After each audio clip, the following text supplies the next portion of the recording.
You know that one task on your to-do list? The one you keep pushing to tomorrow? Well, today, we're going to break down a super simple but really powerful trick to finally get the ball rolling. It's called the 5-minute momentum protocol. But seriously, think about it for a second. That huge project for work, the term paper that's due, or heck, even just cleaning out the garage.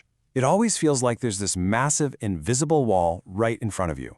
So why is taking that very first step just so dang hard? Well, let's give that barrier a name. Let's call it the procrastination wall. It's this mental block that our brain builds, brick by brick out of anxiety, a little bit of perfectionism, and just the overwhelming size of the task that we're imagining in our heads.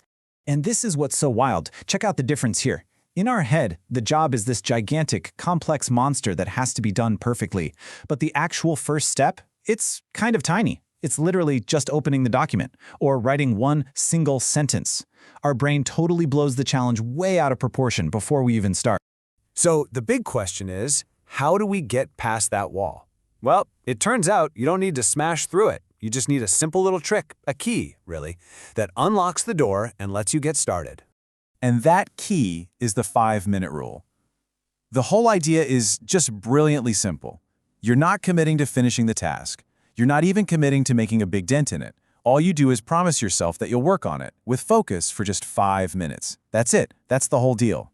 5. Just 5 minutes. That's the magic number.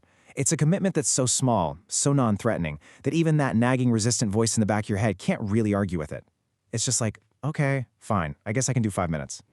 And look how easy this is. 1, pick the thing you've been avoiding. 2, set a timer. 3, start. But now listen up, because step 4 is the absolute game changer. You have full permission to stop when that timer goes off. Seriously, no guilt. This is what removes all the pressure of feeling like you have to sit down for a 3-hour marathon. But here's where it gets really cool. This isn't just about tricking yourself into starting. It's all about what happens after those 5 minutes are up. It's about building that little spark of momentum and turning it into a state of, well, flow.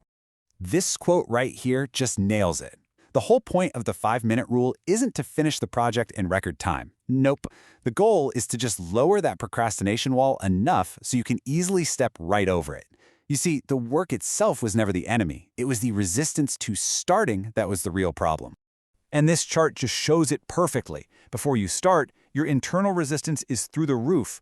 But after just a few minutes of actually doing the thing, it just plummets. Why? Because you've already beaten the single hardest part, inertia.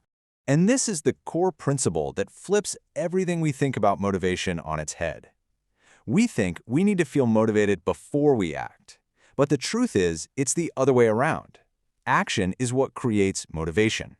That first tiny push is what gets everything else moving. So once that momentum starts to build, something kind of amazing often happens. You might find yourself just slipping into a flow state. You know that feeling, right? When you're so deep into what you're doing that the work just feels easy and you look up and an hour has vanished. And it all started with that tiny 5-minute promise to yourself. Okay, so we've gone through the why and the how. We've seen the psychology behind it. Now it's time to make it real. It's your turn to try it out. So let's just recap the big ideas real quick. Number 1, the biggest hurdle is just getting started. 2, your secret weapon is a simple 5-minute commitment.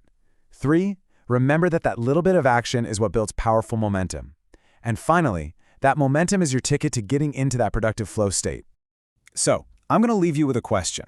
A challenge, really. Look at your to-do list. Find that one thing you've been avoiding. What is one tiny, ridiculously small 5-minute step you can take on it? Right now. Go on, set a timer. You might be shocked at what happens next.